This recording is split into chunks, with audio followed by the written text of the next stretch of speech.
Welcome to today's CSPEN HEERF update, new HEERF institutional and student grant guidance, and also another key innovation on HEERF grants. We want to welcome those of you who are starting to come into today's presentation. We will start in approximately another 5 minutes. As always, this particular presentation, as are all CSPEN presentations, are being recorded so that you can go back and review them at your leisure and do so on our CSPEN website. We'll be starting in approximately 5 minutes. Welcome to those of you who have already joined us.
Mike, are you there with us on the line?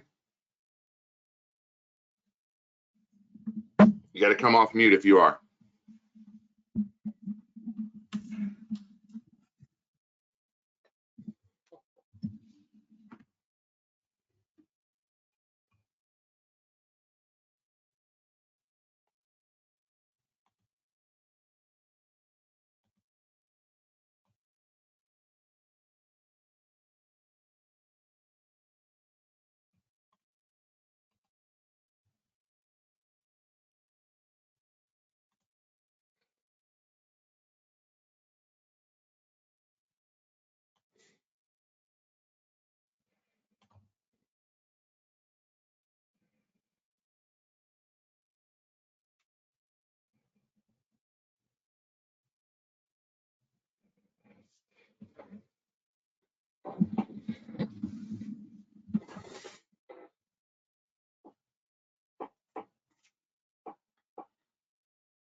We have about 2 minutes before the hour. Welcome those of you who are joining us today on today's CSPEN webinar, a HEERF update on the new HEERF institutional and grant assistance guidance that the department put out just last week, and also on a follow-up of some additional innovations that CSPEN is tracking on behalf of our community. We're going to get started in just another minute or two. We are waiting on Chris McCarron from the department to join us, and then we will get started. A couple of refreshers as I'm waiting for him to join in with us today. As I already said, this will be posted on CSPEN's website, including both the PowerPoint presentation and the audio that accompanies it. You do have the opportunity, especially since we have two esteemed guests, including Chris, as well as Mike O'Brien, who will be joining us. And Chris, welcome. We will be taking questions at the end of the first part of the presentation with Chris. So we're happy to have him on with us once again to talk through a number of the new pieces of guidance. And I also would be remiss if I didn't thank Chris. This is his second time joining us, and he'll be with us the third time when we are at our annual conference at the end of the month out in St. Louis. Unfortunately, he's unable to travel, but he will be able to share time with us via remote broadcast like we've done in the past on our day with the Department of Education. So Chris, welcome, and Mike, welcome. If you're both there. Chris, are you there? I'm here. Can you hear me? I can't hear you, Chris. Let's see if we can. Hello. Sorry about that. My microphone was muted. It says that you're self-muted. See if you can unmute yourself. Can you hear me? Hello?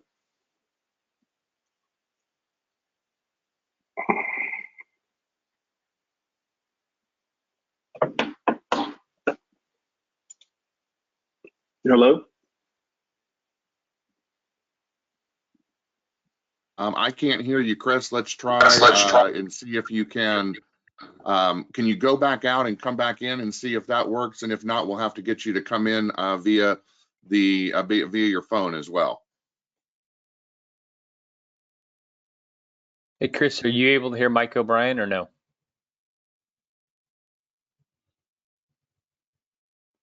Mike, are you there with us? Are you able to hear me now? Can you hear? For some I reason, can hear. I'm having problems picking up both of you on the audio. Can you hear me now? Hey, Chris, can you hear me? I can hear you. Yeah. Hold on just a second. Yeah, Jerry. I hear everybody, all three of you. Okay, I don't hear them, but that's okay.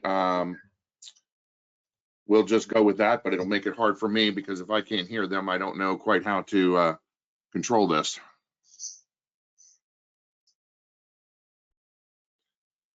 All right, let me see if I can mess with my audio. Give us just a second for technical difficulties that would appear on my end. Hold on.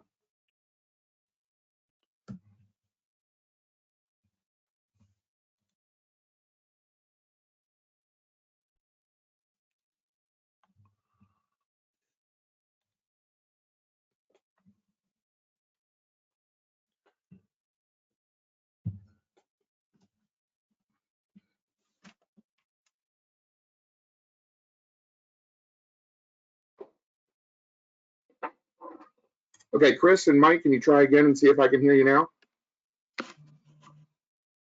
This is Mike. Are you able to hear me? I can. And Chris, are you there as well?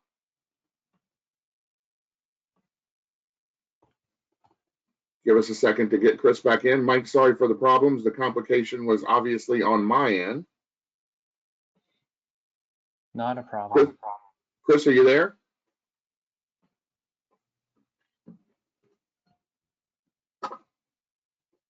I think it looks like there he is. Christopher, Chris, how are you, my friend? Good. How are you, sir? I'm doing well. Good to talk to you. I'm sorry. I think that the complication was on my end, so my apologies for that. The good news is that we have over 200 registrants that are here with us today. I want to thank both of you for taking the time to share a little bit over an hour or so, hour to an hour and a half with us today.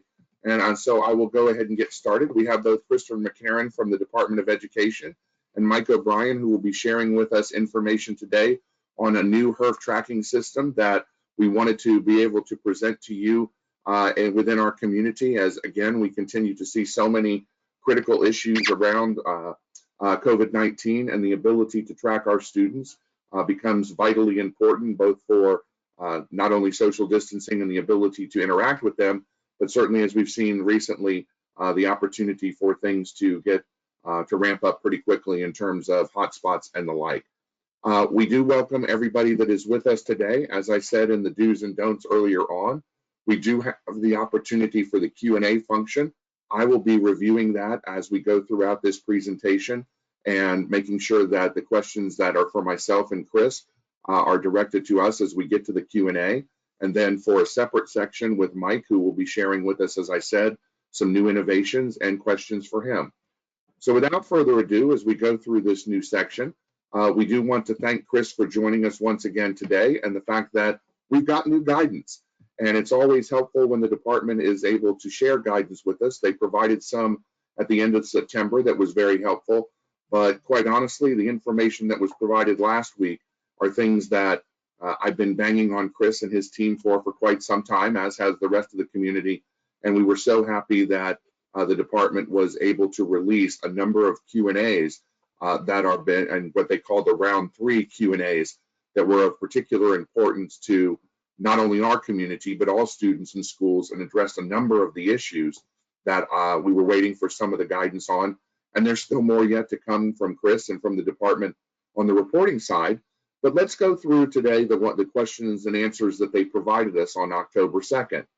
The first of those, as you can see on your screen, was a question that related to the PPE information and what institutions could utilize the funds for under PPE and the ability to protect and safeguard students as well as the institution as they're continuing to move back to not only hybrid, but in-person delivery. And you can see that the department, and Chris, what I'm going to do is I'm going to go through each of the questions and then give my little kind of update, and then turn to you for as the guru for anything that I might have missed. So in this particular instance, the first question, they talked about the fact the department talked about once again that it is permissible to use the institutional funds as they always do. They hearken back to the statute and the specific nature of what the funds can be used for. And for institutional purposes, it's for significant changes to the delivery of instruction due to coronavirus. And they talk about, as they go on in the question, a number of the ways in which the funds can be utilized, as long as that they're able to be done in ways that provide protections and safeguards to the students. So it talks about that they may be used for not only cleaning supplies and things that were PPE, but could also be used for other non-permanent changes to existing facilities, which was one of the areas that stuck out to me in this particular response. What they also did include here and throughout additional questions was references back to 2 CFR and the various requirements that are required under the CARES Act with regard to the uniform guidance. So this particular question, again, I think the key takeaways are that you can use the institutional funds for a great deal of PPE related expenses, and also for non-permanent changes to the existing facility. My understanding from prior guidance as well as from this guidance is that can include additional individuals that you hire in order to help with the cleaning and the preparation for the classrooms in between classes and the like, and other things to safeguard the students. Chris, did I do okay with the first question? Absolutely, Tom. The one thing I would just add is because we're talking about an institutional portion here, this refers to the A1 funds, which, as we discussed in our previous webinar, have a little more restrictions than the A2 and A3 funds. And the big kind of litmus test here is that it's new or added. This is not meant to supplement existing cleaning costs or existing PPE that the university might have because they have a laboratory or something like that. This is specifically intended for new or added components to ensure the physical safety of students on campus related to significant changes to the delivery of instruction. Chris, one of the questions that I've gotten, and I'll just go ahead and ask here because I highlighted the non-permanent changes, is there going to be any additional information or insight as to what non-permanent versus permanent structures are? Because again, with the inability to know how long, unfortunately, the pandemic is going to last, people don't want to run afoul of the compliance requirements, but they've gotten a little bit of angst over that word. Can you clarify that, or is that something the department will provide additional clarification for in the future? Yeah, it's a great question. that's kind of a case by case where, we'll leave it to the institutions to make those decisions. I think the focus ought to be on new or added, completely understanding that none of us know how long this pandemic will last. Certainly, I don't know that I'd build a structure out of plywood when concrete's available. But I think the point is to really concentrate on is this new equipment or new safety protocols that were put in place directly due to the pandemic. I don't think the longevity of how long that structure or component will last will be as big of a concern. I appreciate that. I just wanted to make sure, because again, obviously we strive for compliance. We want to make sure that we get it right. So again, as you and I have talked about on multiple occasions, we appreciate all the help now and into the future as well. Transitioning to the second question, another area where there was a great deal of hope for greater clarification that the department did provide was on the FAFSA and how to file the FAFSA under the emergency circumstances. There was the guidance that said that the students that were eligible on the student side for the assistance were those that could have completed the FAFSA, whether they did or not, and therefore potentially eligible for funds, and how institutions were to treat those individuals for the purposes of determining the disbursement of the funds under the student side of the guidance. And here's the question that spoke to that. And is the student eligible to receive the emergency grant assistance if they filed for the FAFSA, but the maximum loan limits and or their eligibility for Pell in particular were the focus of this question. The department said that they understood that this was their original language was a little bit imprecise and that they needed to clarify things with regard to the FAFSA. The good news is that they talked specifically about what the requirements were to determine Title IV eligible students. You can see in the middle of this particular first paragraph that the student merely needs to demonstrate that he or she had met the eligibility criteria for eligibility for Title IV, and that in order to have met that, they would still be considered eligible for any emergency funds despite where they were with their annual loans and Pell Grants. This is obviously good news for students. I do believe, and I think the department spent a great deal of time making sure that they spoke with Congress about the intent of making sure that the individuals had access to these funds, because again, shifting away from the school side, which was disruptions that resulted in the delivery of education, the key sticking point for the student was disruptions in the ability to be able to complete and follow through on their education. So the department made sure to express greater detail on how to make the determinations of which students could receive the aid, and then also considered, makes clear once again that this is not considered Title IV aid, and therefore that the limits on the loans and the grants do not apply to the students, and that this aid is to help them get through the complications that arose as a result of the coronavirus. Chris, am I on point again, or am I missing something?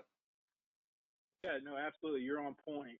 Again, I draw attention to the distinction we make between either filing the FAFSA or some other type of certification developed by the institution. So I think the vast majority of institutions rely on the FAFSA, but the point of this is that it's a gatekeeping mechanism to determine Title IV eligibility to participate, not necessarily Title IV participation. Amen. The third question, again, on the student portion of the side, is the institution's allocation under 18004A1 of the CARES Act with regard to the interim final rule as it relates to the financial aid and the distribution of financial aid grants to students that were not, including non-Title IV eligible students, before the interim rule was published.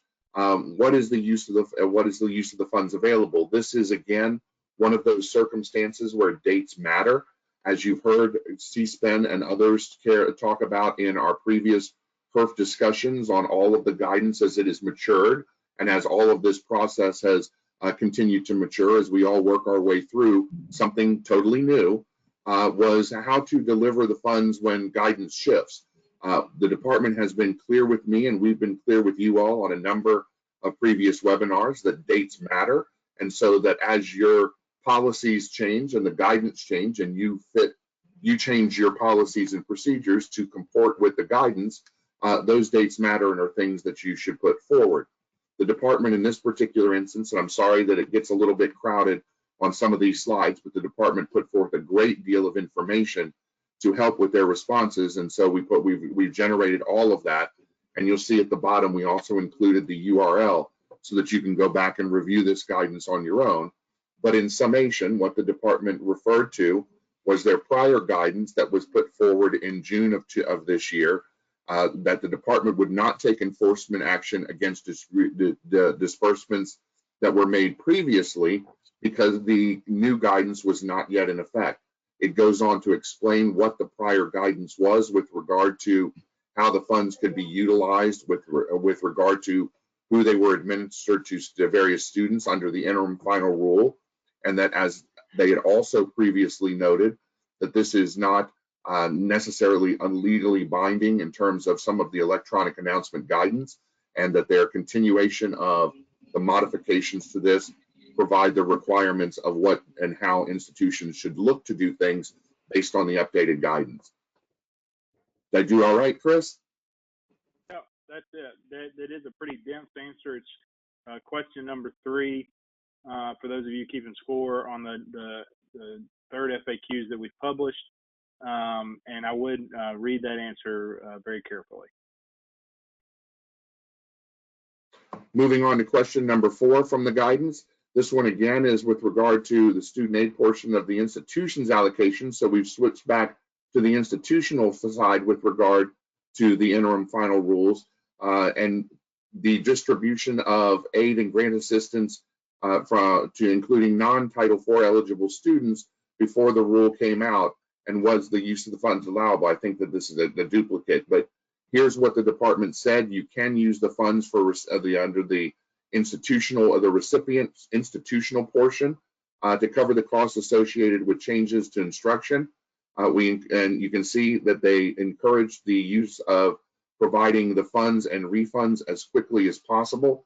Again, as the secretary put forward at the start of this, all the way back, it's hard to believe that it was back in March, April, when March 27th, when the CARES Act was enacted into law, and then the April guidance, which started the April, May, June, July, and now all the way through to October guidance on how the funds could be utilized and where they should be utilized. We do note here that one of the key things that was part of this particular round of guidance with regard to refunds was the ability to utilize the refunds for credit balances under housing and rental expenses. Question number 4 and 5 both speak to housing and rental agreement requirements. I applaud the department for working through and working with institutions on this to ensure that both the benefits for the students as well as the benefits for the institutions to utilize those funds to help cover those external costs of housing and rental agreements were included. So both for this one and the next one, it speaks to allowances for the utilization of the institutional portion of funds to cover housing and also rental agreement expenses that are important to the students. I think a key portion of this is, once again, the 14-day limit, that things needed to be done within 14 days so that the money can be moved directly as it should be. Again, with this guidance, I hope that there is some ability to look at some of the retroactivity, Chris, but did I cover this question correctly as well? Yeah, the key word here is it's the institutional funds, not the student funds. So Correct. The student funds still need to be cash grants to students, but if a university is looking to reimburse themselves, then that is, in both cases for question 4 and 5, a permissible use of funds from the institutional portion. And to that end, they did also note, and here is the question number 5, in this particular instance, the institution paid housing fees early on in April and May for their collegiate housing for their students. And this is, just in case and people were curious, this is an actual question from the proprietary schools. I know for a fact that where this question came from. So if you're wondering whether or not this seems like it might be obtuse for our community, there are certain portions of our community that do have some rental agreements and housing and collegiate housing agreements. So this actually was a question from our community. And again, the department was helpful in answering it and talking about the fact that those funds for rental payments could be utilized and provides the specific guidance on how to do so. It also, once again, makes sure to be clear that as this is going forward, the rent payments must be made to the institution, that the institution then can reimburse the students for the payments or by issuing an account to a credit account. So they are mindful, and we all should be mindful of continuing to track how the money is being dispersed and utilized. This will certainly come into play, as it already is on the student side, with the tracking and the reporting of the funds. Chris and I will talk about at the end. I think a lot of, we've now gotten to the point where we've submitted recommendations to the department on reporting requirements and are awaiting their guidance on the reporting issues that I think will be forthcoming soon. But we'll hold off on asking Chris that question until a little bit further into the presentation. In summation, once again, as Chris said, I think that it's important just to note that the department is recognizing that institutional portions of the funds that were being utilized to support students, whether it be through direct housing or rental agreements, are things that can be done, but you need to be very clear and very focused on how you do so. Chris, did I summarize that okay? Yep, that's perfect. Moving on to another important question for our community as it relates to instructors. In prior guidance, the department put forward a great deal of help in further clarifying payroll and some of the ways in which institutions can or cannot utilize the institutional portions of the funds to pay for overtime and other portions of funds for individuals outside of the executive and the administrative side, specifically as it related to faculty. This was another question about faculty reimbursement of funding, and in particular, the buyouts of vacation time, because instructors are unable to utilize it in order to help make sure that all of the instruction and the delivery during the transition and the temporary moves to distance education and forward were able to be met by by an institution or a group of institutions. Again, the department looked at the request and was very clear in the information that was provided by the people asking the question, and said yes, as long as, once again, it was due to the significant changes in the delivery of instruction to the individuals. It talks about paid time off and specifically how to utilize and how that information could be permitted and is permitted under the department's information, and the ability that, in fact, that time can be reimbursed as portions of the utilization, once again, of the institution's finances, if they so choose, as part of the process. Chris, did I miss anything? No, you got it. As Tom has alluded to previously, a lot of these questions came from specific case examples we had heard from the field. So some of these get to be quite nuanced in their application, but I do think it's important for those institutions who are working with these kind of contexts that the information is now there and available to be used. And to the department's credit, Chris, and I hope that again you take this as a sincere compliment the way it's met. I think it's interesting that again this shows that a lot of different institutions may utilize the funds differently, even though it's all, we're all part of the same collective community. The ways in which institutions are going to utilize their funds could be drastically different, but still capable of being permissible and acceptable. And that's why I think that a number of these questions, and candidly, the ability of the department to think through, as you all have, these different variations and still provide guidance is so welcome and so helpful, because it's not going to be, certainly portions of it will be similar across the large swath of institutions. But as you said, nuanced answers are also because of nuanced questions in which areas where institutions might look at things a little differently and prioritize where the funds that are allotted to them will be utilized. Is that a fair characterization? Absolutely, absolutely. I mean, one of the beauties of American higher education is our diversity. And while we try to hit the largest context questions, sometimes that can be difficult. Thank you, my friend.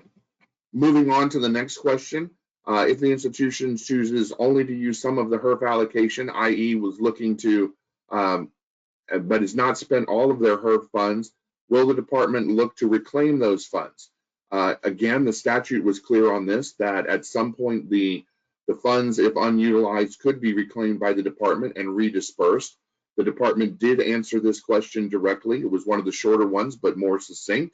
It reminds the institutions that they are given a calendar year plus a little bit of overage time if the funds are allocated but not yet fully expended. I think there's 90 days of additional capabilities in there, but it talks specifically about when your 1 year period begins and when your 1 year period ends, and does acknowledge that if those funds are not expended by that time, that they will be recouped by the department and redispersed. Chris, am I accurate? That's right. Yeah, you have 1 year from the date in which you received your GAN or your grant award notification.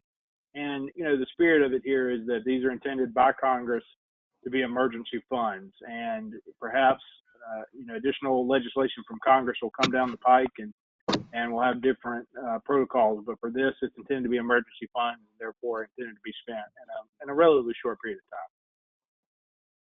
But the good news there, Chris, is that given the fact that it's a year, it does allow for the institutions to provide for a continuation of it. Again, a lot of the funds, especially on the student side, were dispersed immediately, but because of, unfortunately, the extenuating circumstances and the continuation, sitting on small portions of those in order to address future potential issues, again, directed towards the students if it's the student funds, or the institution going forward on the institutional side, is permissible, correct? Correct. Just want to make sure.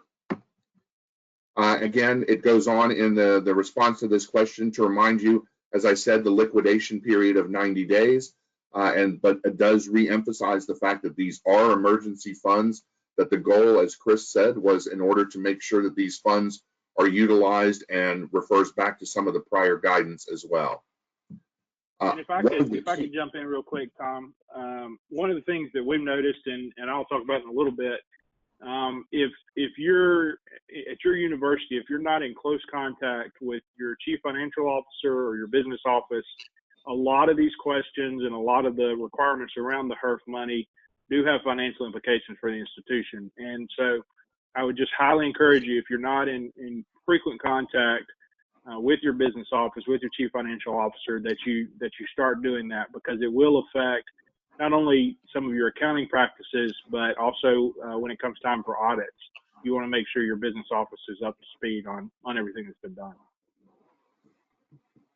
Well put. And again, something that you'll see a slide at the end where I talk about ask the experts. And again, it's for those very types of reasons. You will also note here, and in prior slides, and will be the transition into the next slide, one of the things that has been a major portion of the questions is how institutions under the process and having signed the recipient's certification and agreement are responsible under the uniform guidance requirements of 2 CFR Part 200. The good news from prior guidance was that some of those questions focused around subcontract awards and whether or not institutions were responsible and required to fill out that additional subcontract information. In prior guidance, the department made clear at the end of September that, in fact, the vast majority, and in fact, the ability to fill out or be responsible for that information was not required, but that does not absolve institutions from still being responsible for filling out and responding to a great deal of additional information under 2 CFR Part 200. That's where this question came from, and again, was something that we were looking for additional clarification from the department on, because it is new for many of you. Because this is coming under the higher education programs, not FSA and the normal Title IV portions of the administration and delivery of federal student Title IV funds, there are some new requirements and some new things that we are responsible for doing. The department, to its credit, has been working with us because they do recognize that a lot of this is new and outside of the realm of what many institutions that were eligible for the student and the institutional funds under the HEERF program were capable of putting forward and doing. So they've been working with us on that process. But this is an important question because it does state that we as institutions are still obliged and still responsible for utilizing the uniform guidance under 2 CFR 200 as putting forth some of the reporting requirements that we have to do with the receipt and the disbursement of these new funds. It talks specifically about the notice of, again, of the certification and agreement, and that's filling that out and receiving the funds under GANs. It also talks about where the conflicts may exist, that the CARES Act supersedes. Again, I think that is a tipping of the hat to the prior guidance with regard to the subcontract awards. Chris will correct me if I'm wrong, but this shows that there are still a significant number of requirements that CSPEN did include in our prior webinar. So you might want to refer back to that, and we probably will put out another one of our email blasts reminding institutions, now that we have this information, what the unified guidance requirements are under 2 CFR 200.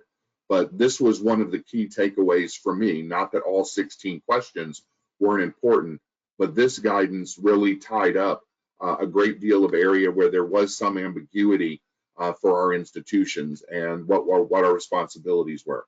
Chris, did I accurately depict that? Absolutely. I'll put just a fine point on what you said. We fully recognize, and in fact, I came from one of these types of institutions that, for those of you who've not engaged federal funding outside of Title IV, this may sound like Greek.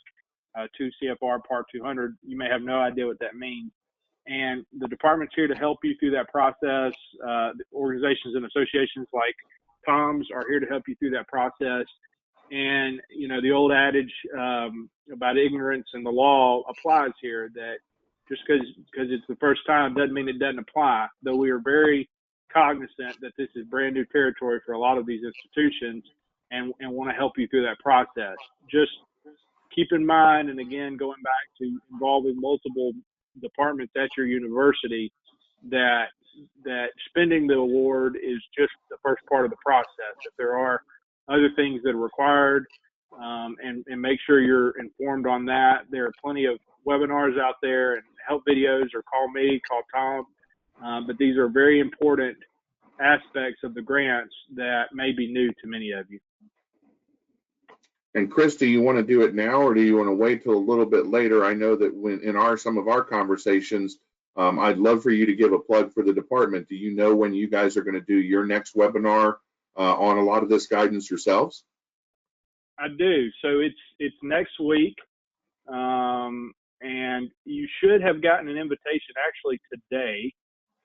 They went out, and let me see if I can find it on my calendar. It is next Wednesday, starting at 2 o'clock.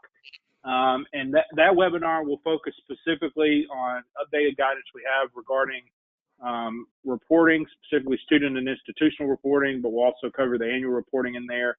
And so again, if this is something that's new territory for you, I highly encourage you to be there. We'll have Undersecretary Diane Jones with us, as well as my boss, Assistant Secretary Bob King, to answer your questions. But please, if you can.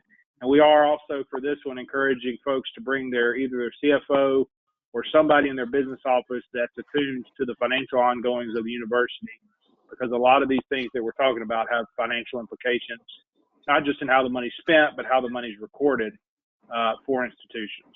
Thanks, Tom. Thank you. And I'll ask you to repeat a little bit of that when we get a little bit further in under the coming attractions. Another one of the questions, again, this flips back to the student portion. The institution drew down their full student portion, and as soon as it was made available, again, they didn't fully distribute the emergency grants to the students as quickly as planned. My institution need to refund the portion not spent. Again, we kind of covered this, and this was a leader feeder kind of question. This again shows what the requirements are in accordance with the uniform guidance as well as other guidance on how the institution can utilize the grant funds, and the fact that you are eligible to keep some of them in arrears in order to provide for additional circumstances that would come up for students. But again, it is for the students. But you see here that one of the key points, and I actually had this highlighted in red before, but it must have fallen off on one of the transitions, is you note that the second sentence there, consistent with the requirements, grantees must maintain grant funds in an interest-bearing account, and any interest earned on the grant funds above $500 per year must be remitted to the federal government. So it is important, again, as Chris said, new requirements, new things to be mindful of if the money that you have results in the tipping of the $500 in additional interest earned over the period that you're holding it. Those funds do need to be allocated and sent back to the department. And again, this is what makes the reporting and the tracking of these funds so vitally important. We've said it before, the department has said it to us, we've said it amongst ourselves. We all know that similar to the the Paycheck Protection Program, where Congress has already started to request the oversight and review of how all of those funds were expended and making sure that they were done properly through Office of the Inspector General and Government Accountability Office oversight. You can rest assured that these funds, once we get further down the road in the delivery of this particular groups of funds, that some of those same types of reviews and evaluations and oversight internal to make sure the process work are going to be things that are going to come home to these funds as well. The reason the Paycheck Protection Act process has already begun is because, as you may or may not recall, those funds were to provide for a sustained capability for a short window of time of payroll for small businesses and the like. And because the window was so narrow, they can actually now see where all of those funds were not expended. And that's the reason that they're already doing so. Because we have a year-plus lag, a lot of our oversight and a lot of our review of the expenditure of the funds will certainly come likely well into 2021 and beyond. But the requirements are being established now, and it's important that we follow them now all the way through the process. And things like this $500 interest earned provision are things that we wouldn't normally be familiar with, but we must be mindful of as we go forward. The department also, again, encourages the ability for institutions to establish plans and procedures. I know many of you have done that because we had conversations and webinars on it earlier on. I know many of you have spoken with your accountants and with others to make sure of how and set up, whether it be through third-party servicers that work with you on the FSA funds or with your accountants and others, different ways to monitor and track these funds. All of those are good things to be mindful of as you're going through these, and had separate categories or separate accounts in order to make sure that it was easier to track the utilization of the funds, be it institutional or student versus the HEERF grants versus other forms of aid that you receive from the department. Also, the institution, you can see here if an institution should refund any portion of the award that it does not have or expend until the institution's planned for the orderly disbursement of all of the other remaining funds. Once you submit the money to the department, it cannot be brought back. That's correct, right, Chris? Yes, that's correct.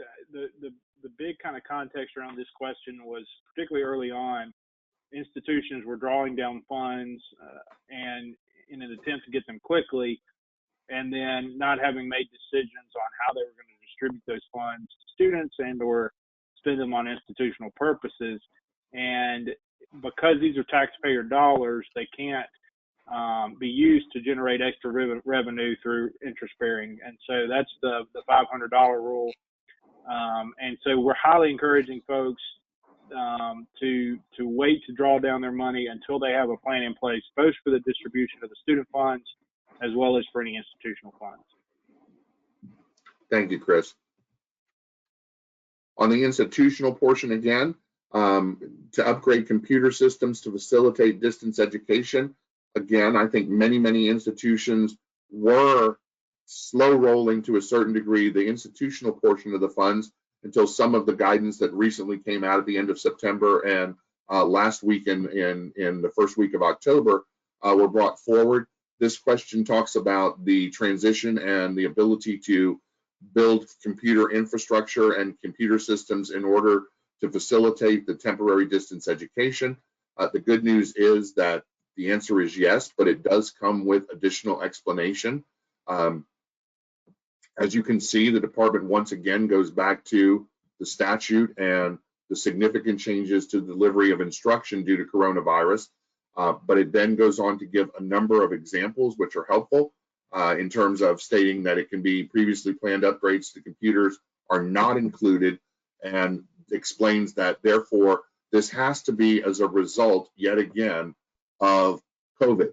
It can't be if you had planned to upgrade your system for the last 2 to 3 years, you can't just now utilize the funds that are COVID funds in order to do so. But if you didn't have the system infrastructure, or if the ability to complete distance education were only because of COVID, then those funds can be utilized. Chris, one of the questions that I've heard, and it's not unlike some of the other parsing of things that we've talked about in the past, what if they were planning to do a computer system, but this either A, accelerated it because of the fact of COVID, or B, required them to do a different direction than was previously planned? Those distinctions with a difference are things that you in the department will take a look at, correct? That's correct. But the easiest example that I give people on this question is, let's say you pay 20 grand a year for your LMS, your learning management system, and the disruption to instruction has caused an increase in your licensing to 30,000. You can use the CARES Act funding, the HEERF funding, to pay the $10,000 difference, but you can't use it to pay the original $20,000 bill. And this is, again, where it's important to consult your financial team, particularly as you're recording this in your books, because you need to be able to show that whatever was purchased or contracted was related to this disruption. And so we are parsing and nuancing that difference there. So to your example, Tom, I would say that the eligible funds to be spent were anything related to the acceleration of the project. Right. But that would need to be separated out from any original quotes or funding that was originally surmised before the pandemic started. I know it sounds parsy, I know it sounds nuanced, but that is the nature of the law. So you need to be able to separate out on your books the money you spent to either accelerate these programs or expand these programs for distance education access, and from the funds that you would typically expend or had been planning on expending before the pandemic. Thank you. Those are important. And again, I think that a lot of those, I know that a lot of those are the things that schools have been talking about. And again, I think this guidance and the prior guidance really starts to give people a greater appreciation and foothold, not that they didn't understand, but on what those distinctions and where those differences are. And again, whether it is your third-party servicers, your accountants and your CFOs, as you said, Chris, whether or not it's your attorneys and your counsel and others, I think everybody is starting to get a much greater handle on what those litmus tests are, or where the lines are between what is able to be included and what isn't. I'm sure you'll still get more questions on it, but you certainly have, you in the department have certainly helped give us guidance and direction on, again, where the nuanced differences are in a number of those areas. Again, another question, can we use the institutional portion of the allocation under 18004A1? Again, that is an important distinction. That's the funds that we're eligible for, not the A2, A3 portions, which are Title 3, 5, and 7 eligible institutions. And this is one that some of the ambiguity in the past was cause for all sorts of, I would say, hope, but also questions. The department, I think, has finally definitively laid to rest the fact that as it relates to our community, those eligible under A1, that lost revenue is not NOT, capital N, capital O, capital T, not what we can utilize the funds that we received under the institutional portion in order to be able to put forward for our community. It's unfortunate, but Congress made a very clear distinction in this area, even though I can tell you that the American Council on Education and many within all of the higher education community that were eligible for the 18004A1 funds were trying to get that modified, and still are trying to do so in any potential future legislation. As we stand here and sit here today on October 7th, the institutional portions of those funds cannot be used for lost revenue. So I appreciate the department giving us clear, definitive guidance on that. It has been one of the areas of ambiguity. Again, may not be the answer we wanted, but it certainly is a clear answer so we know where we stand. Chris, anything to add there? Yeah, this is one of the questions that our undersecretary will be talking about specifically in our upcoming webinar on the 14th. And in some circumstances, we do make a distinction between revenue and reimbursement, as we talked about previously with room and board and tuition costs. And the undersecretary will spend a lot of her time going through examples of that and making sure that there's an understanding between those two differences.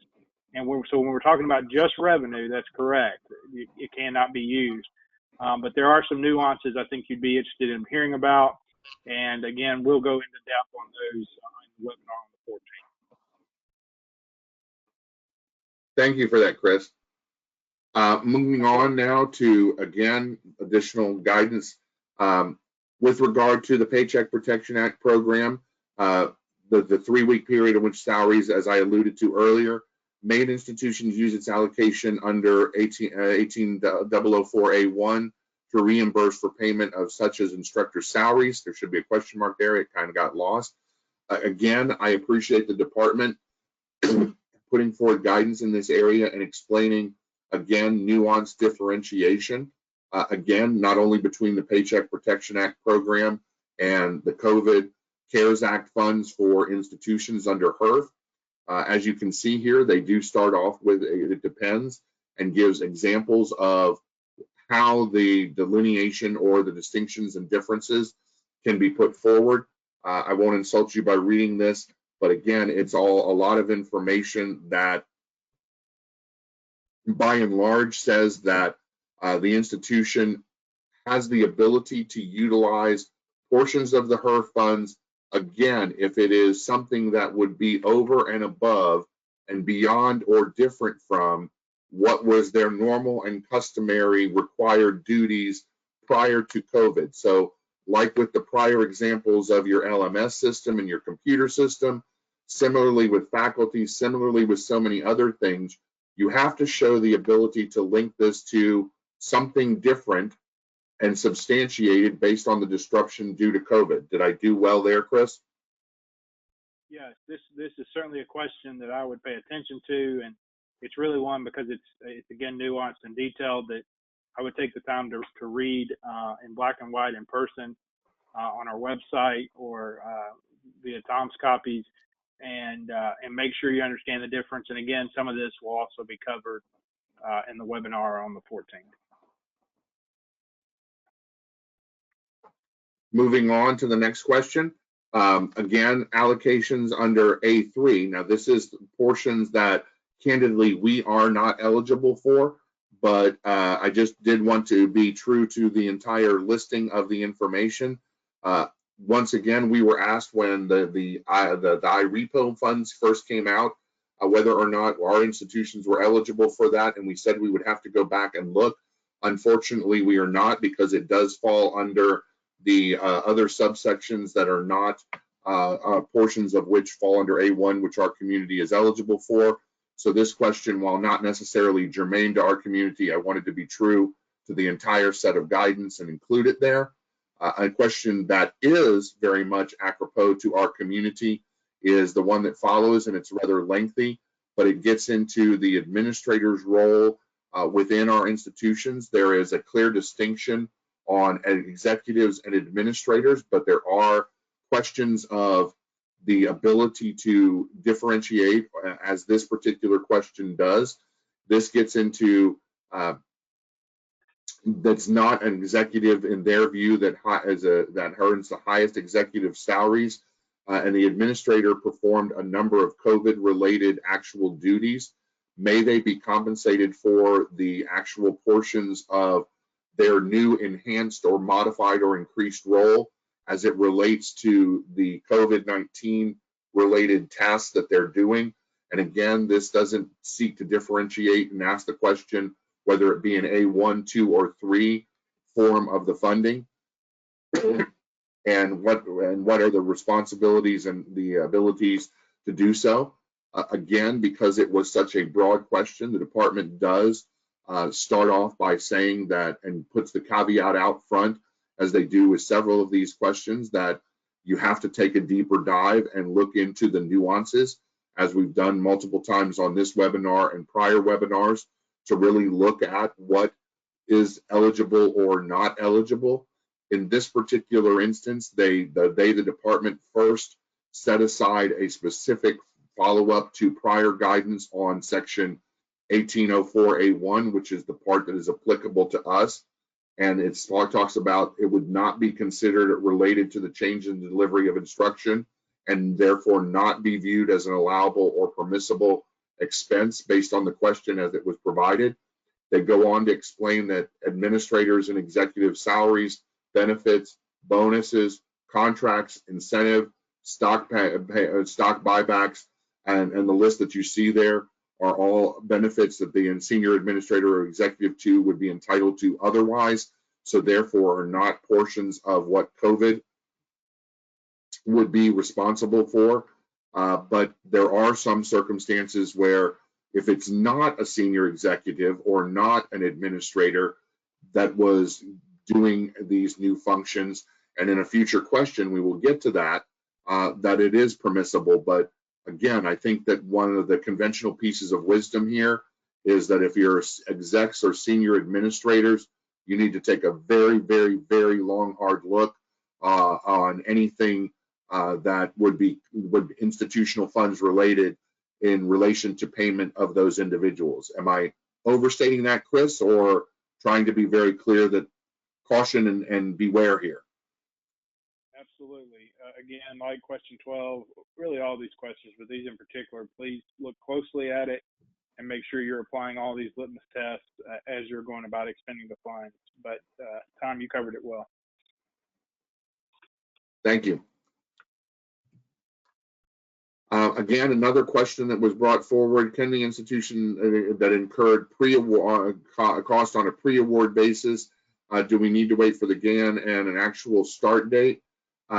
The department was again very clear here that yes, a HEERF applicant may incur pre-award costs, and that those funds can be utilized and paid for, but there are parameters yet again around how those are to be done. The 90 calendar days before the federal awarding agency makes the federal award is the maximum limit, so you have to be careful and cautious of the timeframes and the parameters that you're looking at here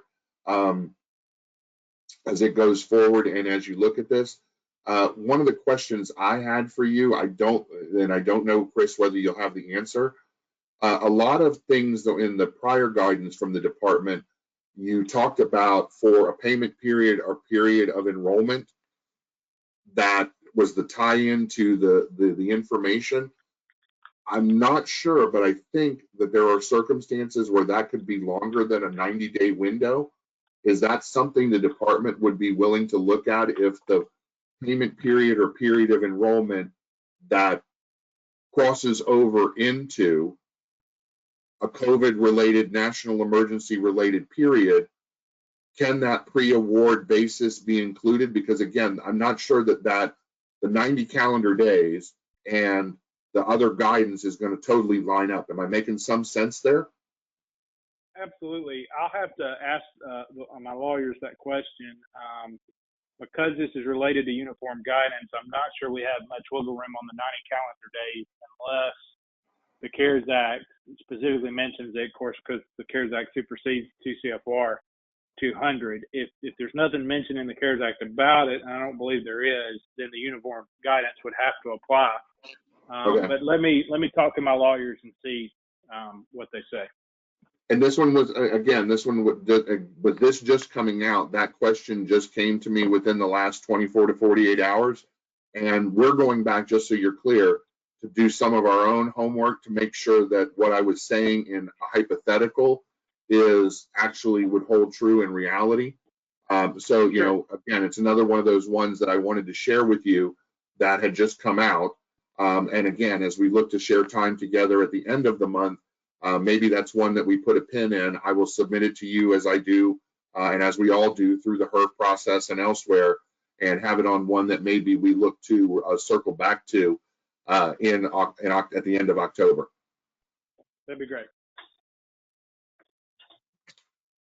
Again, here's another one of the. This is the flip side of the senior executives and provision that we talked about just 2 questions ago. And I like the fact that the department made these 2 distinctions so that you could see the differentiation once again.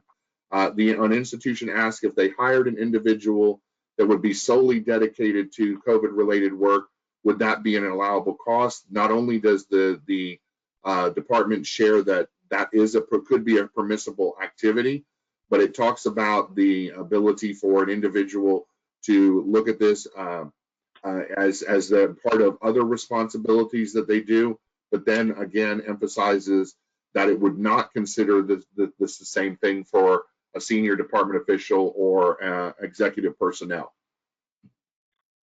That's correct. And as you kind of stated, it's a new expenditure, and it's directly related to the institution's response to the coronavirus. So that is a key differential there. Right, and that last sentence of the first paragraph, if these are new added responsibilities, not a sole hiring of an individual that is their only responsibility, but if it's an add-on to somebody's other responsibilities, only the prorated share of that and those efforts could be the portion that the expenditures from HEERF could be utilized for. Again, showing that distinction and that this has to be related to the new circumstances related to delivery of instruction based on Corona. Kind of a recurring theme throughout this, however, and whatever questions we're alluding to. As I promised you, one of the things that we always encourage you to do is ask the experts, whether that be a continuation of asking questions of individuals at the Department of Education. Certainly continue to seek out your experts, whether they be third-party servicers that are supporting you with regard to HEERF, your CFOs and accountants. As Chris has said multiple times throughout this presentation and prior presentations, the ability to really look at how these funds are expended and the ability to show the apportionment and the breakouts if you have some of these nuanced sets of circumstances, which I anticipate many institutions may well have, the ability to show and clearly be able to delineate the funds that are for purposes of COVID versus those that are normal and customary, my words, for an individual that was in your employment and their responsibilities prior to COVID. They've touched on certainly a number of other areas where faculty learning new education or having to learn new ways of delivery of education are acceptable, and the time commitments and the like for those are acceptable. So the word to the wise is just be very careful and be able to always tie it back to those words and those responsibilities as you go forward. The coming attractions, Chris kind of alluded to it earlier in 2 ways. The department is continuing now, I believe, and Chris will correct me if I'm wrong, to look at the recommendations that were submitted by the September 28th deadline with respect to institutional reporting, and also the new kind of chart that was included in more recent guidance from the department as we all prepare for and start to look at not only fulfilling the requirements and key deadlines like October 10th for student reporting, but deadlines to come, including October 30th, for institutional reporting. And to assist us in that, the department is having the webinar next week on the 14th, and also providing additional guidance for us in other ways. Chris, anything else on the coming attractions or the forefront? Please reemphasize the upcoming presentation and anything else that you guys are working on that you're capable of sharing with us now. Absolutely. I appreciate it, Tom, and you've done an outstanding job gathering these questions. A couple of things I would point you to.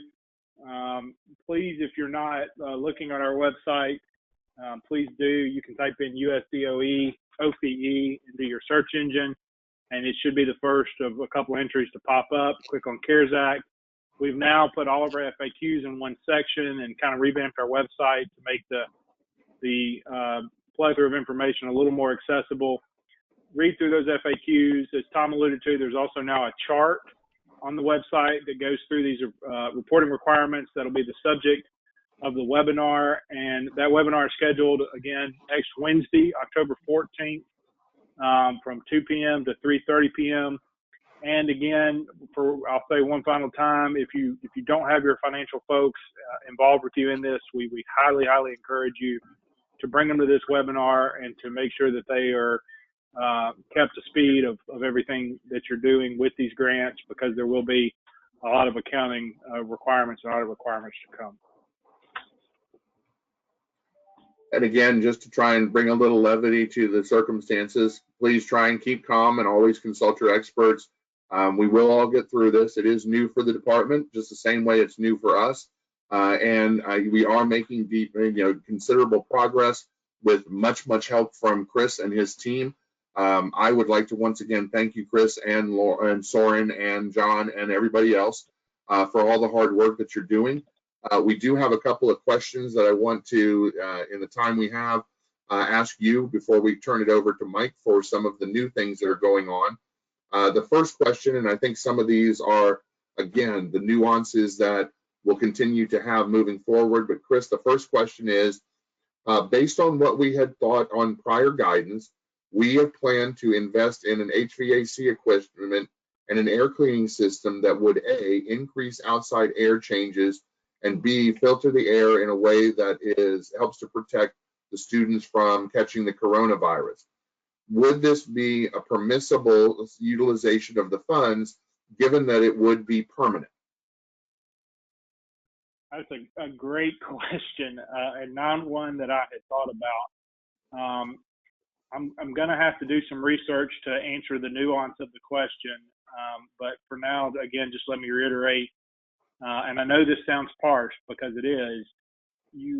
I think at first blush, I would say you would need to differentiate the components of the HVAC that were specifically designed for cleaning the air because of the virus from the normal components of an everyday HVAC system that you might need to install. The kind of trigger test, I think, is going to be, if you have an older HVAC and it's time to replace it already, that raises a couple of red flags just in nature. But let me take that specific question back, and Tom, if you'll send me an email contact of who asked it, we'll make sure we get that question answered. Absolutely, and again, you're going to see a recurring theme here, and as I go through a couple more of these, Chris, that I'm scrolling through, so hold tight because I might be giving you a couple of these that are variations on the same theme. Sure. If a school temporarily leases additional space in order to provide for social distancing, can the institutional funds be used for those lease payments?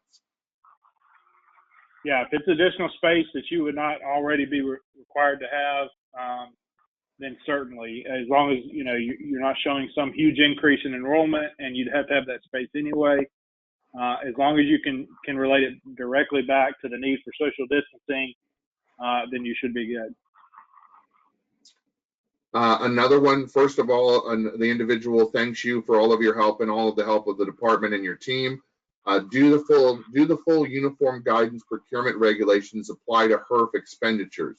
If so, do you have any advice for institutions that lack experience administering federal grant requirements? Absolutely. If I understood the question, yes, all of 2 CFR Part 200 applies to these grants. And as I said before, the department has a number of webinars on its website related to this. I'm sure there's others on YouTube and other search engines. And Tom and his association, as well as other associations, can help you navigate through those. And then we at the department are here to kind of help you navigate as well.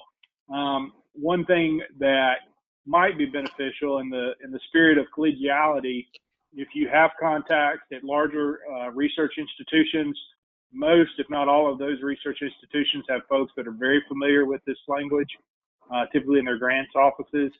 And I certainly wouldn't hesitate to reach out to those as well. It is, it's brand new territory. It's Greek to a lot of folks. We get that. But it is enforced. And so please do your homework, and we stand ready to assist you in any way we can. Thank you for that, Chris. And again, we'll continue to work together on a lot of that. Another one of the questions with regard to the institutional funds, can we use the institutional funds for payroll expenses to keep faculty and staff while enrollment is down? That's a great question, and it has a very nuanced answer. That will be the subject of one of our topics of conversation at next Wednesday's webinar. And as I'm sure you've probably already realized, the answer is it depends.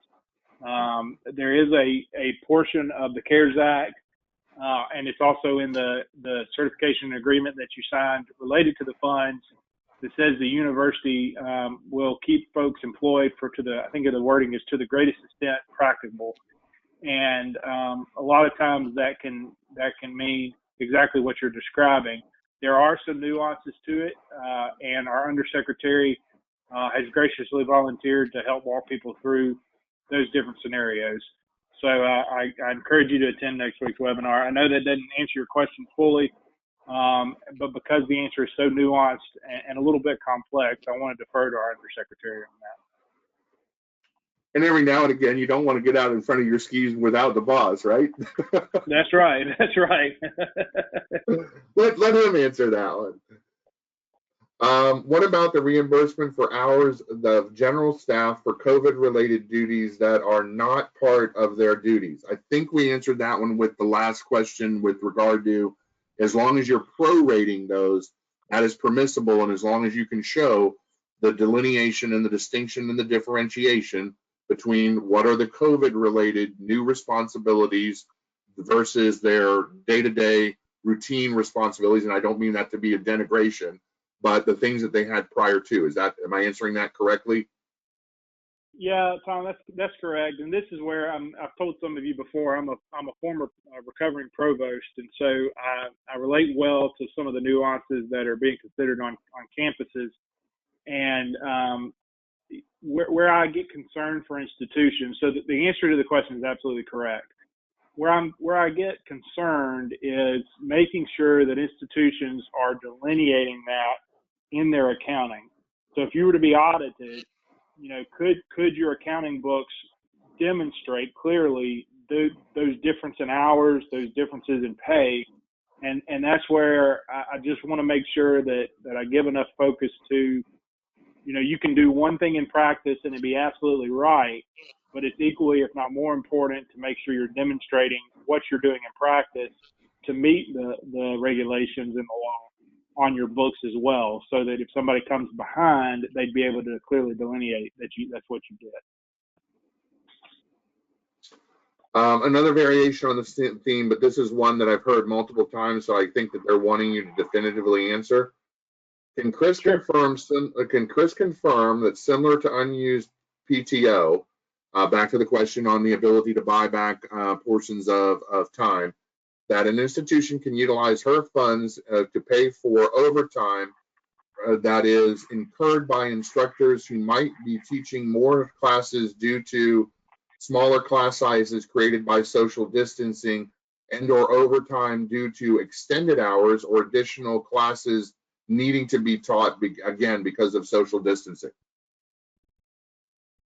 Yeah, so the simple answer is yes. because that's new activity related to the disruption of instruction due to the coronavirus. Again, be able to show on paper, let's say a normal faculty load is 12 hours. They're now having to teach 18 because of multiple class sections and social distancing. That 6-hour differential would qualify. However, this is one of the important questions that we'll be delving into in more depth next week as well. Thank you for that. And again, I feel good because that's what I would have answered it the same way. You're rubbing off on me, my friend. Good. A rather lengthy one, so bear with me for a second, but it's, I think, another one that's important to read. While Ed's recent FAQ did expressly prohibit covering lost revenue for institutions like ours under 18004A1, institutional portion recipients, the question 1 of the Ed's recent draft from 9/17 of the OMB quarterly budget and expenditure reporting under CARES Act form would infer that replacing lost revenue due to the reduced enrollment would be allowed for the 1804A1 institutions based on the second page of the reporting form. Can you help clarify? And are we talking This about is what I think you were talking about, Chris, a minute ago. Yeah, are we talking about the student reporting form and the institutional reporting form? I believe this is institutional. Yeah, So, they're talking about the institutional side. Yeah, so we spent actually a couple hours in conference at the end of last week discussing this very question. And the institutional reporting form that you've seen is the one that was kind of a starting block, and then went out for comment to make sure that we had covered all our bases. And Tom is very familiar with, I'm sure many of you are, how that works in the federal government. The final version will be forthcoming, and we have attempted in that final version to provide clarity around that very thing, because you're right. The initial form kind of infers that. And again, this is where we get into the difference between what we consider essentially top line revenue, which is prohibited, and then a more nuanced version of reimbursement, which is allowed. And again, this is one of the things that the Undersecretary is going to spend quite a bit of time with, but it's important to kind of denote those two differences. In its most simplest form, you can't take CARES Act money and put it on your top line revenue. That's prohibited. But if you suffered a loss in tuition or room and board because of reimbursements, those kind of things, that can be reimbursed in certain circumstances. And I know I'm saying this a lot, but that's because we've been really thinking through these questions. Next week's webinar should bring a lot of clarity to that. Excellent. Another one, you've been encouraging CFOs and accountants and others to be part of the process and the planning, and obviously the tracking of the funds. A good question. The first time I've heard it, I'm curious to see what your reaction would be. Given that the additional audit requirements due to HEERF can require a great deal of tracking, can institutional funds be used to defray part of the audit cost? Similarly, what about attorney accountant services fees to help the HEERF grant applicants or reporting requirements be completed under compliance and within the parameters set forth? That's a great question, and I have an inkling that I know the answer, but I've not received that one yet. So Tom, if you'll email me that one as well. I hadn't heard that one before, but again, it's another one, Chris, that just popped up that I think is worth further discussion. So I will pass several of these along to you just so you have them. Would this school be okay? I will say too, if I can say real quick, Tom, again, I've been there. I know when I say something like, we'll have to get back to you, many of you have very little faith maybe that you'll hear back from us. So please don't hesitate to use my email address, my cell phone number. Tom has all those things, and I believe they've been shared with this group. But if you don't get an answer you need, or you're still confused or have questions, and you hadn't heard from us in a week or so, please don't hesitate to reach out. Yeah, and send them to us, and we'll send them to him, because again, he's got enough people banging on his inbox. But I can assure you again, and I will reiterate, thank you yet again, Chris, for taking the time to do these webinars with us and you and your Absolutely. team have been unbelievably responsive. It does take time. Again, everybody needs to be a little bit patient because, as you just alluded to, you have to think these things through. It's not like you can give a quick response to some of these, especially since all of this is nuanced. Right. Couple more, and then I want to turn it over to Mike for a little bit more presentation, but I do want to go through a couple more of these. I think I know the answer to this one, but I want to hear it from you too. First, the student portion, are students newly enrolled since the pandemic took effect eligible for HEERF grant funds? I missed the first part of the question.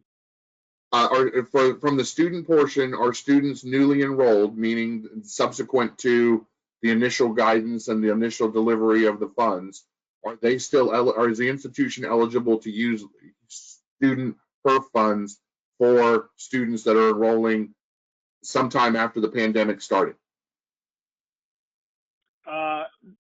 Yes. They have to be Title IV eligible non-distance education students to meet those criterion, but otherwise they would be eligible. I hesitate just a little bit because I know we went back and forth on that question early on, but I believe that's where we settled on that. Well, again, I do believe your guidance makes that clear that that is the case, that again, as long as they meet those requirements, and again, it is as a result of disruptions due to COVID. So, it still has to comply with those requirements as well as the ones you just brought forward. If an institution enters into a contract for updated computer systems for remote learning or any other eligible expense, do you use the full year amount of the contract or the monthly amount in the quarterly reporting?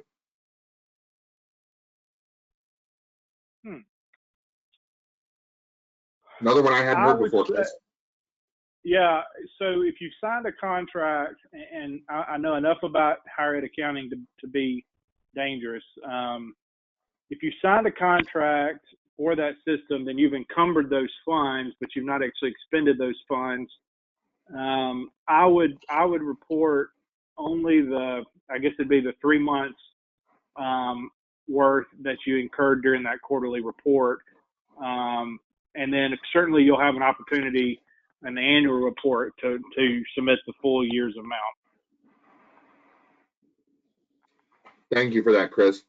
The last ones, and I'll kind of leave it here, and then I will commit to all of there are a few more questions, but there's 3 or 4 of them that all deal with the PTO and the buyback, so I'm going to ask them kind of as one, Chris, and then maybe we can get together and provide guidance back to them as well. Sure. Please explain the buyback of vacation time. If the school never offered to buy back vacation in the past, can they do it now using the HEERF funds?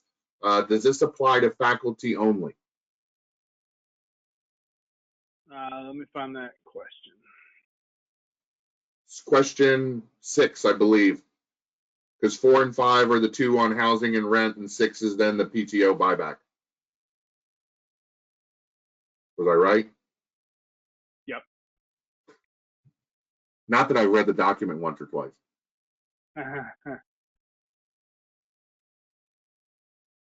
So the question says, at the very end, it says you may utilize the institutional portion of your allocation under Section A1 to establish or expand a PTO buyback program for affected employees. So I'll double check with my team, but I believe that means if you don't have one, this word established then does give you the opportunity to create one. And last one, and then I'll let you go so we can turn over to Mike. Mike, hang in there. I appreciate your patience. Where did it go?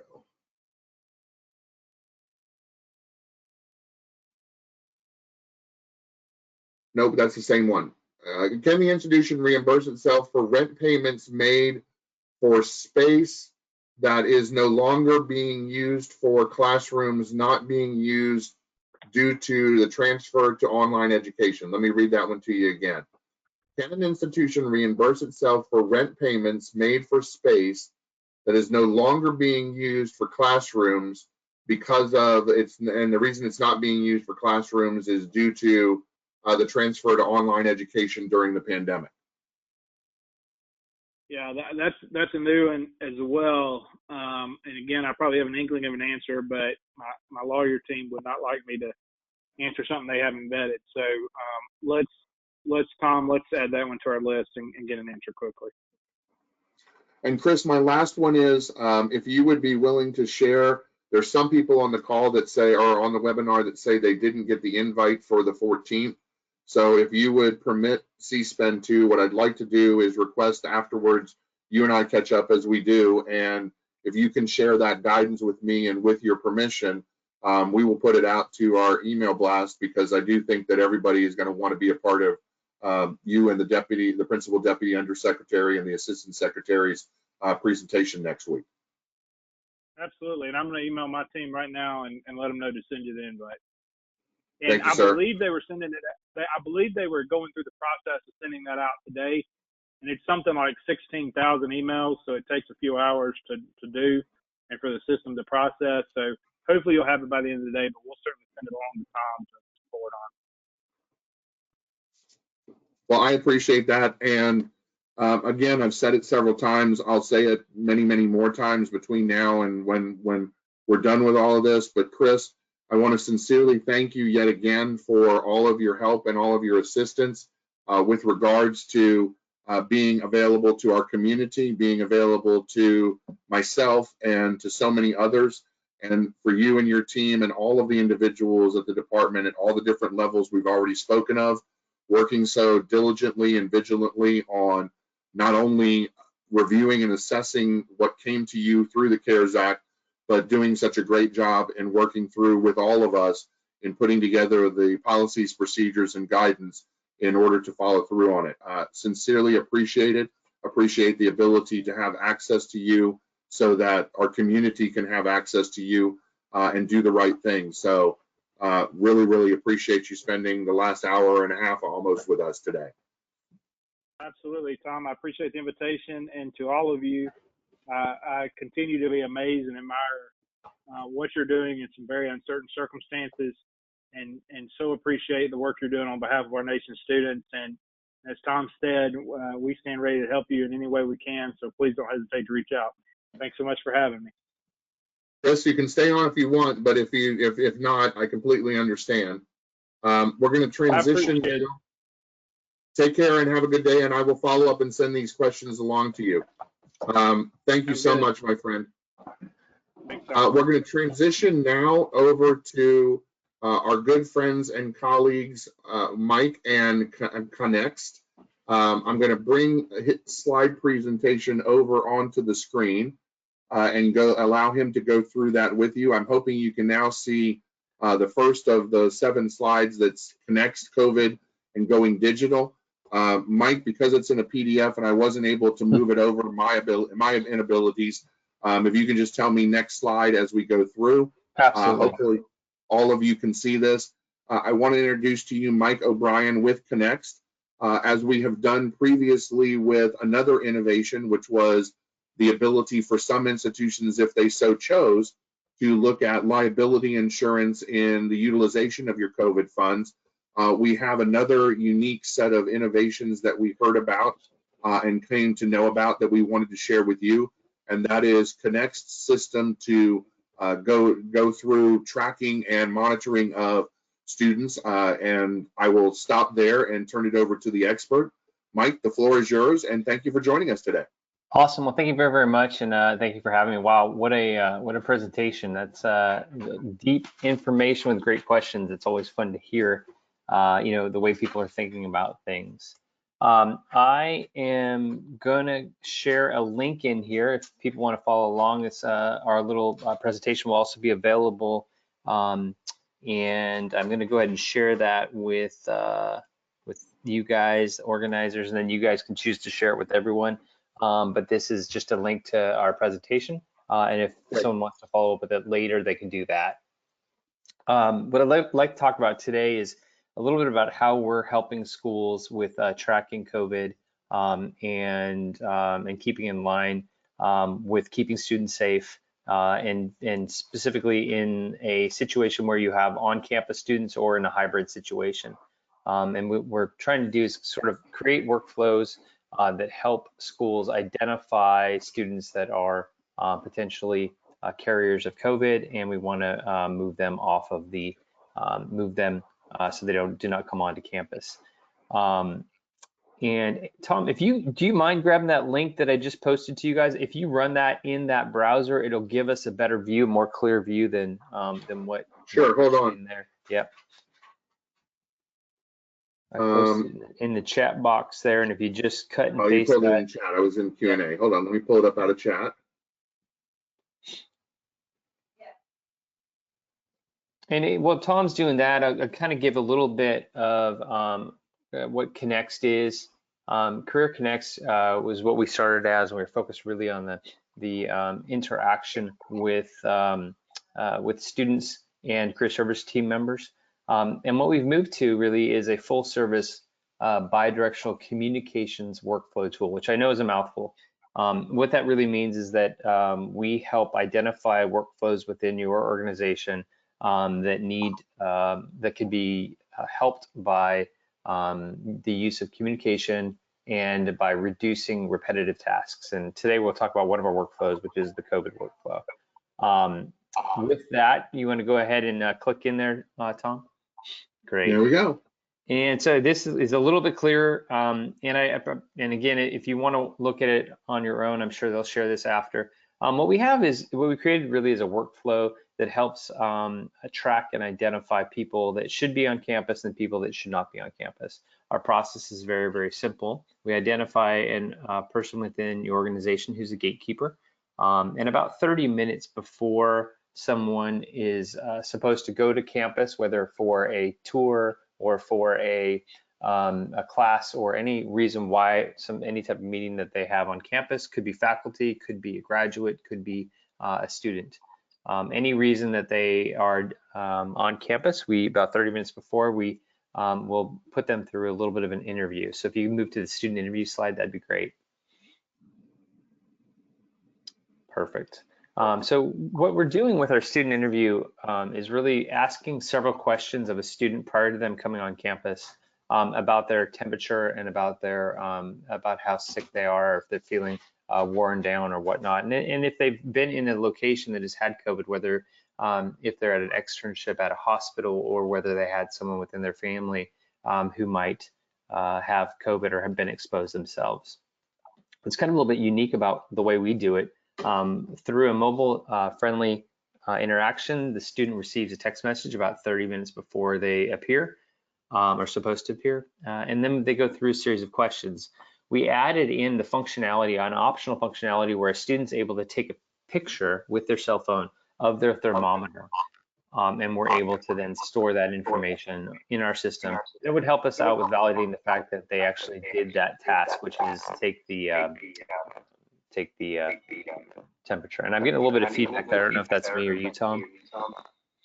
I'm not getting any, so okay. It might be. That's fine. You're coming through loud and clear on my end. Okay, good. I'll just deal with it here. I think we're okay now. So with the COVID tracker, they go through, they answer serious questions, they take a picture of their thermometer, we store that information, and then we score the test. Tom, if you move to the next slide, that'd be great. On my way.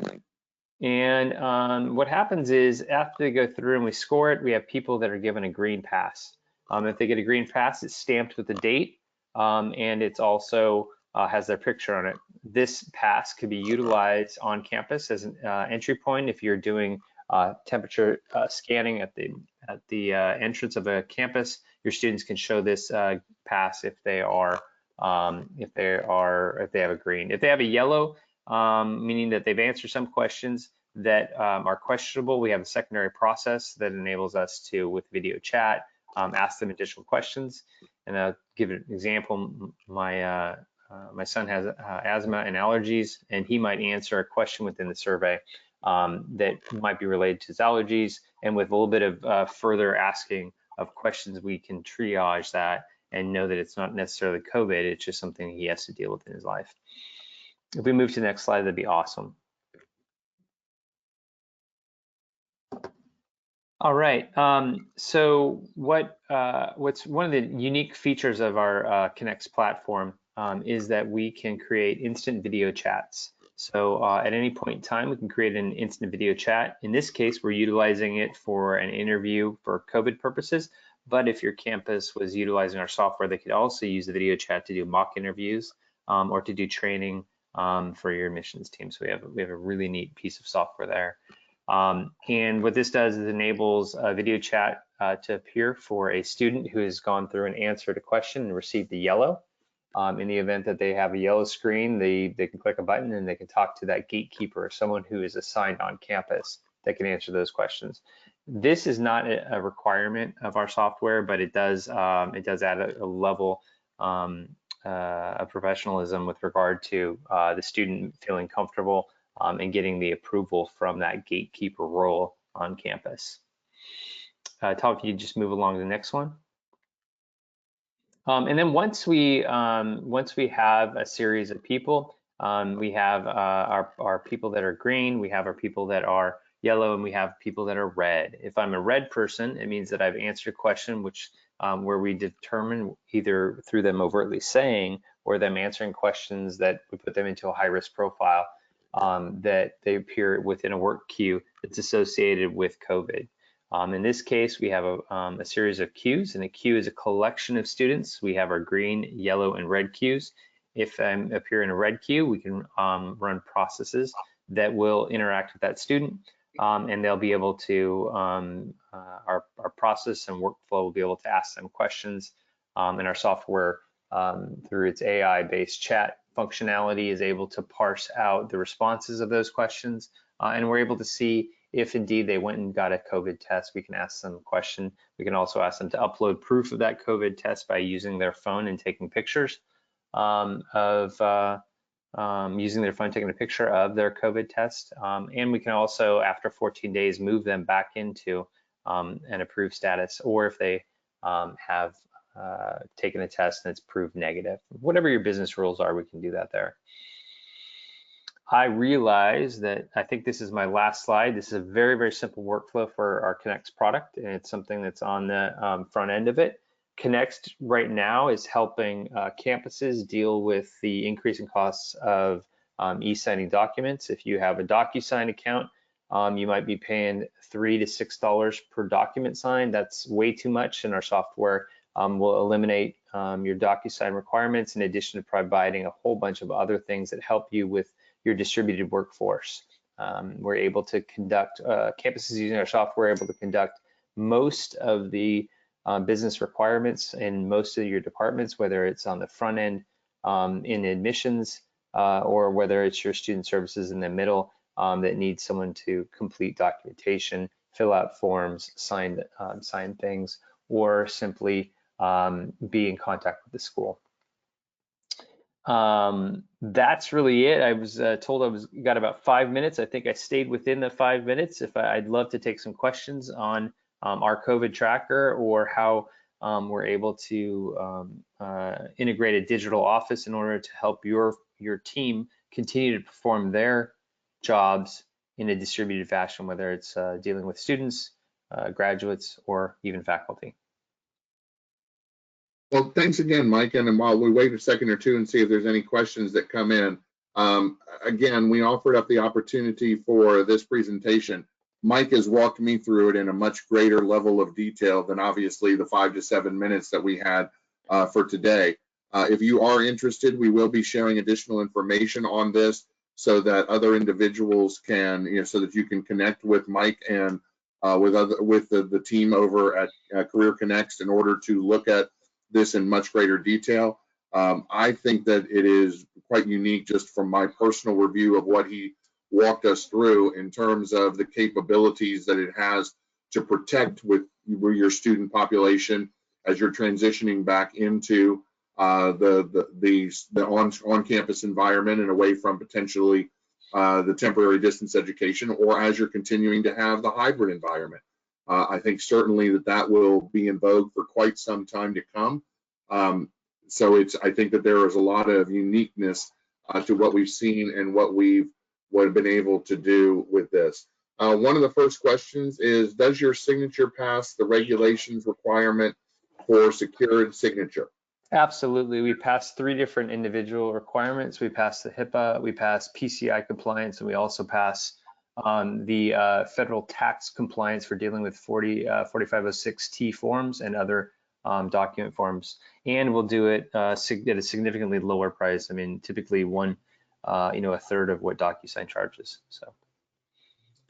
And we integrate also with your one of the pieces of magic within our software is any document that's signed within Connext can be uploaded automatically into your student information system. Most of our clients have campus management or one of the other student information systems, so a document doesn't have to be downloaded. A signed document, complete document doesn't have to be downloaded and then uploaded into student information system. We handle that for you, preventing that need.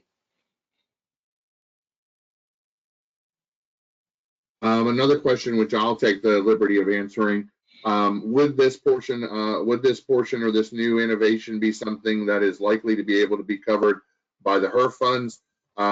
Yes, again, I think that you heard very clearly from Chris that you could show the nexus to this directly to disruptions related by COVID. So as it relates to the tracking system, the COVID tracking system, the answer to that would be yes. The issues with regard to DocuSign would unfortunately probably, and this is just my opinion, probably be in the no, because again, that's part of the regular process of delivery of financial aid. But all of the unique things that that Mike shared with us regarding this system and the ability to not only monitor prior to the program, but utilize the reporting and other capabilities in the event that unfortunately you have a hotspot. Certainly a big thing going on right now, that you have the ability to then monitor and track and utilize it for a number of good purposes. Tom, can I jump in there for just 1 second on that issue? Just and again, this is really kind of more a question for Chris, and I know he jumped off, but my question around that was if they weren't using a DocuSign or didn't have a need to use a digital process because they had mostly on campus or they didn't interact with their students in that manner, and now they're required to, would that hit the requirements? And kind of secondarily, a kind of another question, and maybe you could address it too, in addition to looking at some other issues.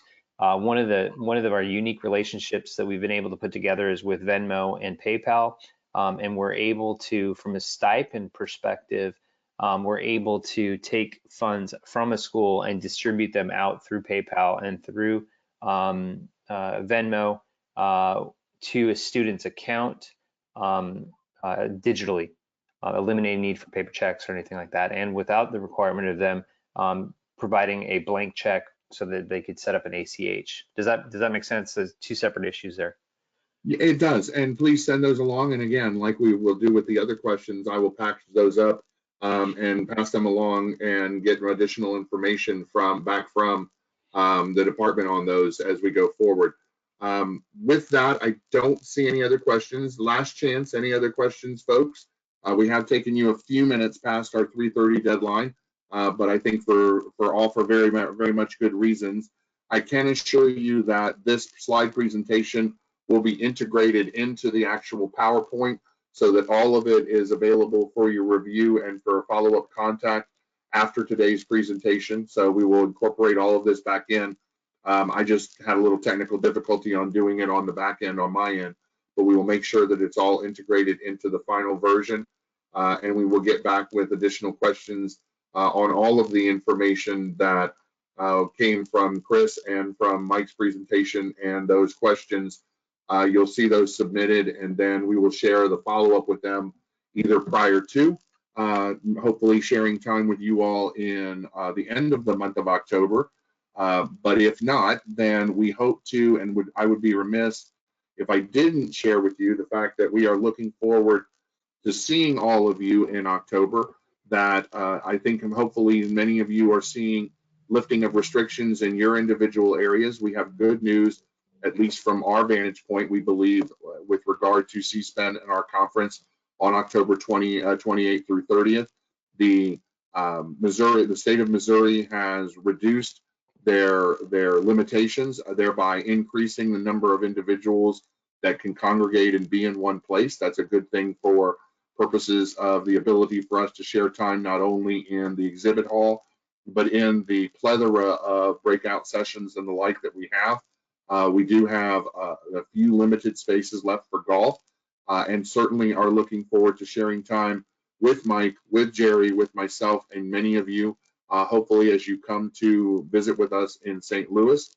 And if not, to be able to seek the ability, if you can't travel or don't feel comfortable with traveling, please keep in mind we will also have the live streaming broadcast of our entire webinar, of our entire conference as well. So we're looking forward, literally less than 21 days away from the start of our conference, and are looking forward to sharing time with many of you in person.